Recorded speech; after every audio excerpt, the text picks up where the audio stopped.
Daily. Taste the Daily. BRS నుంచి బయటకు వచ్చిన ఎమ్మెల్సీ కవిత జనంలోకి వెళ్లేందుకు రెడీ అవుతున్నారు. తెలంగాణ జాగృతి పేరుతో పలు కార్యక్రమాలు నిర్వహిస్తున్న కవిత గతంలో రాష్ట్ర వ్యాప్తంగా బతుకమ్మ కార్యక్రమాలు నిర్వహించేవారు. ఇప్పుడు మళ్లీ బతుకమ్మతోనే జనంలోకి వెళ్లాలని చూస్తున్నట్టు తెలుస్తోంది. ఎల్లుండి నుంచి 9 రోజుల పాటు రాష్ట్ర వ్యాప్తంగా బతుకమ్మ వేడుకలు జరగనున్నాయి.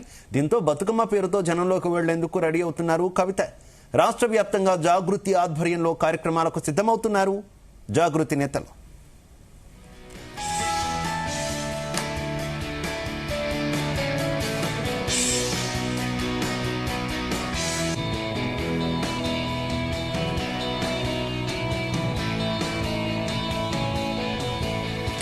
బయటిక కవిత పర్యటనలు అలాగే జాగృతి ఆధ్వర్యంలో నిర్వహించబోతున్నటువంటి బతుకమ్మ సంబరాలకు సంబంధించి మరింత ఇన్ఫర్మేషన్ మా బ్యూరో చీఫ్ నరేందర్ అందిస్తారు. నరేందర్, బతుకమ్మ కార్యక్రమాల ద్వారా ప్రజల్లోకి విస్తృతంగా వెళ్లేందుకు కవిత యోచిస్తున్నట్టు తెలుస్తుంది. అప్డేట్స్ ఏంటి? ఎస్ శివ, బతుకమ్మ అంటేనే బీఆర్ఎస్ లో బతుకమ్మ అంటేనే కవిత, కవిత అంటేనే బతుకమ్మ అనేటువంటి పరిస్థితి బీఆర్ఎస్ లో కనిపించేది గడిచిన 10-15 ఏళ్లుగా. ఆమె ఎప్పుడైతే పార్టీ నుంచి దూరమైందో ఆ జాగృతితో గానీ అదేవిధంగా కవితతో కూడా పూర్తిగా బీఆర్ఎస్ చెగరేపులు చేసుకున్నటువంటి పరిస్థితి ఉంది. గడిచిన మన 1-2 నెలల నుంచి చూస్తున్నాం. ఆమె సొంతంగా వ్యవహారం నడుపుతుంది. జాగృతిని ముందుకు తీసుకెళ్లేందుకు ఆమె చకచక పావులు వెళ్తుంది. ఒక పక్క సింగరేణి కార్మికులతో వరుస భేటీలు నిర్వహించింది. దాని తర్వాత వివిధ రకాల సమస్యల మీద బీసీ అసోసియేషన్స్ ని ముందుకు తీసుకెళ్తున్న నేపథ్యంలో మనం చూసి వచ్చాం. ఇప్పుడు బతుకమ్మ పండుగ స్టార్ట్ కాబోతుంది.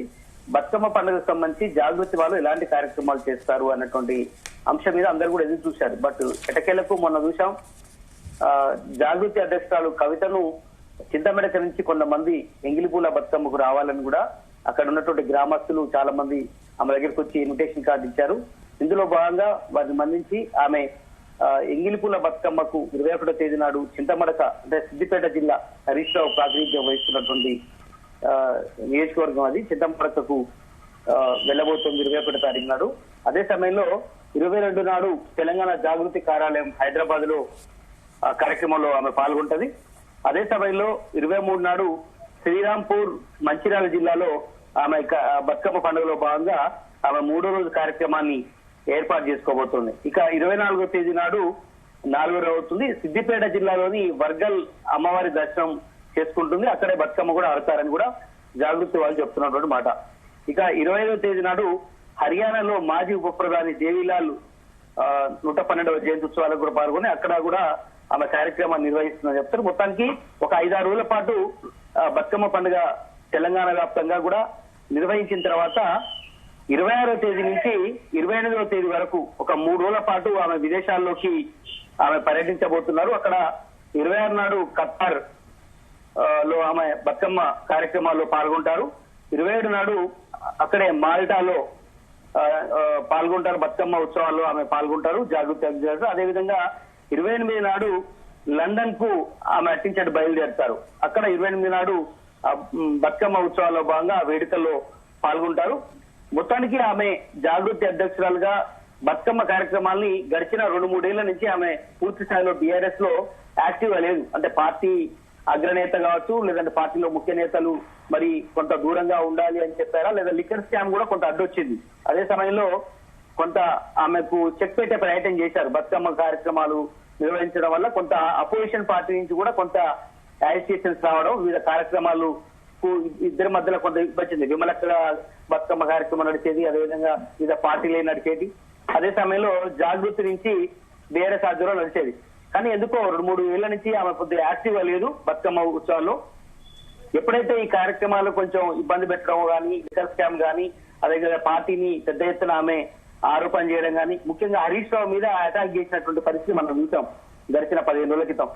తీవ్ర స్థాయిలో వ్యాఖ్యలు చేయడం, ఏకంగా పార్టీ నుంచి ఆమె సస్పెండ్ గురైన నేపథ్యం, ఆ ఎమ్మెల్సీగా కూడా రాజీనామా చేసినటువంటి ఉదంతం మనకు తెలిసిందే. దీని తర్వాత ఆమె నెక్స్ట్ స్టెప్ ఏం చేసుకోబోతుంది అనేది కూడా అందరూ ఉత్కంఠ ఉండేది. అయితే పార్టీ పెట్టబోతుందా, లేదంటే పార్టీ జాగృతిని పూర్తి స్థాయిలో ముందు తీసుకెళ్తుందా అనేటువంటి ఉండేది. బట్ ముందు అయితే పార్టీ వ్యవహారం పక్కన పెట్టి ముందు జాగృతి ఆధ్వర్యంలో ఖచ్చితంగా సంస్కృతిని, అదేవిధంగా సంప్రదాయాలు, మహిళలు, సాధికారత ఇట్లాంటి అంశాల మీద పోరాడాలి అనేటువంటి ఆలోచన చేసుకుంటూ వస్తుంది. అందుకనే బీసీ మూవ్మెంట్ కొంతవరకు ముందుకు తీసుకెళ్లే ప్రయత్నం చేసింది 42 రిజర్వేషన్ సంబంధించి. అదేవిధంగా జాగృతి ఆధ్వర్యంలో ఇప్పుడు ఈ బతుకమ్మ కార్యక్రమాన్ని ముందుకు తీసుకెళ్లాలని అనుకుంటుంది. కనుక బీఆర్ఎస్ నే టార్గెట్ చేసుకొని కవిత విమర్శలు కూడా చేసిన నేపథ్యంలో ఇప్పుడు ఒక పక్క కవిత దూరం అయిన తర్వాత బీఆర్ఎస్ లో కూడా మహిళలు మనం చూసాం, నిన్న కార్యక్రమం నిర్వహించారు. వరుసగా ఈ 10 రోజుల పాటు అక్కడ ఉన్నటువంటి ఎమ్మెల్యేలు కావచ్చు, మహిళా బీఆర్ఎస్ మాజీ మంత్రులు కావచ్చు, వీళ్ళు గతంలో చేసినటువంటి ఉంది. అప్పుడంతా కూడా కవిత చుట్టే బతుకమ్మ నడిచేది. కానీ ఇప్పుడు కవిత లేకుండా అక్కడ బీఆర్ఎస్ మహిళా లీడర్లు బతుకమ్మ ఉత్సవాలు కార్యక్రమాలు ఘనంగా నిర్వహించాలని చూస్తున్నారు. ఇక్కడ ఈమె సొంతంగా ఇప్పుడు తెలంగాణ వ్యాప్తంగా కావచ్చు, అటు ఇతర దేశాల్లో కూడా ఆమె ఈ కార్యక్రమాన్ని ముందుకు తీసుకెళ్లాలనుకుంటున్నారు. ఇది మరింత గతంలో లాగానే, అంటే తెలంగాణ మూవ్మెంట్ లో బతుకమ్మని ఏ రకంగా అయితే విశ్వవ్యాప్తం చేయాలనేటువంటి ప్లాన్ తో ఆమె ప్లాన్ చేసుకుంటూ వచ్చిందో, ఇప్పుడు మళ్ళీ ఒక్కసారి ఆ రకంగా ముందుకు తీసుకెళ్లాలి అన్నటువంటి ఆలోచన చేస్తుంది. బట్ ఏదైనప్పుడు కూడా ఆమె తీసుకున్నటువంటి ప్రతి స్టెప్ ఒక అగ్రెసివ్ గానే ఉంటుంది. ఖచ్చితంగా బీఆర్ఎస్ అయితే నరేందర్, గతంలో దాదాపుగా బీఆర్ఎస్ కీలక నేతలంతా కూడా కవిత నిర్వహించినటువంటి జాగృతి ఆధ్వర్యంలో జరిగిన బతుకమ్మ వేడుకల్లో విస్తృతంగా పాల్గొనేవారు. కొంతమంది ఏర్పాట్లను కూడా వారు పర్యవేక్షించినటువంటి పరిస్థితి మనం చూసాం. ఇప్పుడు బీఆర్ఎస్ నేతలు అయితే దాదాపుగా దూరంగా ఉంటున్నారు, కవిత ఏకంగా పార్టీకి దూరంగా ఉన్న సిచ్యువేషన్ లో ఎవరు ఈ మొత్తం కవిత పర్యటనని కూడా ఎవరు చూసుకుంటున్నారు? ఈ కార్యక్రమాలన్నింటినీ కూడా ఎవరి ఆధ్వర్యంలో జరగబోతున్నాయి? జాగృతి నేతలు ఎవరెవరు ఈ మొత్తం వ్యవహారంలో కీలకంగా ఉంటున్నారు? వాస్తవానికి జాగృతి ఆధ్వర్యంలో కార్యక్రమాలు గడిచిన మనం 15-16 ఏళ్ళుగా కూడా చూస్తున్నాం. కవితకు మొత్తం ఓల్ అండ్ సోల్ గా ఆమెని దగ్గరుండి అన్ని కార్యక్రమాల్లో ఆమెని ఇన్వాల్వ్ అవుతుంది. కొద్ది మంది ఒక వేళ్ల మీద లెక్క పెట్టేటువంటి ఒక 5-6 మాత్రం ఆమెకు అనుచరులుగా మొదటి నుంచి ఉన్న వాళ్ళు ఉన్నారు. కానీ వాళ్ళలో కొద్ది మంది కూడా ఈ మధ్యలో ఆమె నుంచి దూరమై మళ్ళీ బీఆర్ఎస్ లో జాయిన్ అయినటువంటి పరిస్థితి కూడా మనం చూసాం. కానీ ఎవరు ఎంతమంది పక్కన ఉన్నప్పటికీ కూడా ఆమెనే సొంతంగా లీడ్ చేస్తూ ఎవరు ఎలాంటి ఎక్కడ కార్యక్రమాలు నిర్వహించాలి ఏంటి అనేది కూడా ఆమె మొత్తం ప్రతిదీ కూడా షెడ్యూల్ డిసైడ్ చేసే పరిస్థితి ఉంది. నిన్న మనం చూసాం జూబ్లీహిల్స్ సంబంధించినటువంటి అంశం కూడా ఆమె ఓల్ గా కొంతమంది మైనార్టీకి సంబంధించినటువంటి లీడర్ ని కలిసింది. అదేవిధంగా కొంతమంది లీడర్ కూడా ఆమె కలిసి ఇక్కడ పోటీలో పెడితే ఎట్లా ఉంటుందన్న చర్చ కూడా తీసుకొచ్చేదాకా వెళ్ళింది. బతుకమ్మ కార్యక్రమాలకు సంబంధించినటువంటి అంశం మీద కూడా ఎక్కడ ఏ దేశంలో ఏ రోజు పాల్గొనబోవాలి, అలాగే తెలంగాణలో ఎక్కడ చేస్తే బాగుంటుంది, మైలేజ్ వస్తుంది అనేది కూడా ఆమె ప్రతిదీ పిన్ పాయింట్ గా అబ్జర్వ్ చేసి ఆమె కార్యక్రమాలు రూపొందించుకునే అవకాశం ఉంటుంది. ఎందుకంటే జాగృతికి ప్రధానంగా బతుకమ్మ పండుగతోనే ఎస్టాబ్లిష్ అయినటువంటి పరిస్థితి కూడా మనం చూసాం. జాగృతి పెట్టిందే సంప్రదాయాలు, ఈ పండుగలు మీద దృష్టి పెట్టుకునే ప్లాన్ చేసుకుంటూ వచ్చింది. కనుక తెలంగాణ మూవ్మెంట్ టైంలో ప్రధానంగా పీక్ స్టేజ్ లో ఉన్నప్పుడు బతుకమ్మను బీఆర్ఎస్ విశ్వవ్యాప్తంగా దీన్ని ఎస్టాబ్లిష్ చేసింది. అందులో భాగంగా మన యుఎస్ లో ఉన్న నేపథ్యంలో ఆమె తిరిగి హైదరాబాద్ కు వచ్చిన తర్వాత కేసీఆర్ ఈ జాగృతి పెట్టేందుకు అవకాశం ఇవ్వడం, బతుకమ్మను ముందుకు పెట్టి ఈ రకంగా చేసే ప్రయత్నం. ఒకప్పుడు ఆంధ్ర పెత్తందారులతో బతుకమ్మను కించపరిచారని కూడా కేసీఆర్ చాలా సార్లు చెప్పారు. అందుకనే బతుకమ్మ పండుగ తెలంగాణ సాంప్రదాయంలో భాగం అని ఎస్టాబ్లిష్ చేసేందుకు కవితను ముందుండి నడిపించారు.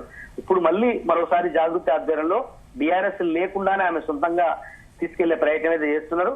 మళ్ళా గతంలో లాగానే ఖండాంతరాలకు ఇతర దేశాల్లో కూడా ఆమె బతుకమ్మను పెద్ద ఎత్తున నిర్వహించి అక్కడ మళ్ళా ఉన్నటువంటి వాళ్ళను ఎన్ఆర్ఎస్ ని తమ వైపు తిప్పుకునేందుకు ఆమె వ్యూహాత్మకంగా ముందుకు వెళ్ళబోతుంది. అదే సైమల్టేనియస్ గా బీఆర్ఎస్ ని కూడా ఆమె టార్గెట్ చేసే అవకాశం కూడా ఉంది. బట్ ఏదైతే కూడా ఆమె యాక్టివిటీని మరింత ముందుకు తీసుకెళ్లే అవకాశం అయితే కనిపిస్తోంది. Right, okay, thank you Narender.